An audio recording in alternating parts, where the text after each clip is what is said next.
tekan tombol P, tekan tombol P. Bagi mana yang guna Honda, tak kira lah Honda FC, Honda Accord, Honda CR-V. Satu part ni, dia masalah cukup besar. Yang mana pakai 1.5 turbo. Yang mana masalah dia, masa kurang pick up, lemau, pakai minyak kuat, tekan tombol P, tekan tombol P. Bila kita cek light naik, tu kita diagnose, tu aero code nya P2263 turbo charge system performance, dan satu lagi P0299 turbo underboost. Ni maknanya turbo ada masalah, tapi masalah ni dapat diselesaikan tanpa tukar turbo sebiji, cuma tukar benda ni saja.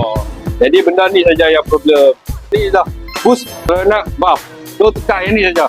Jimat duit hampa. Bagi hampa yang ada masalah macam ni, yang mana pengguna Honda FC alami sekarang ni, tak kira lah FC ke, CR-V ke, Accord ke, apa boleh main dulu di Ronda Juru untuk kami check dan settlekan kereta anda.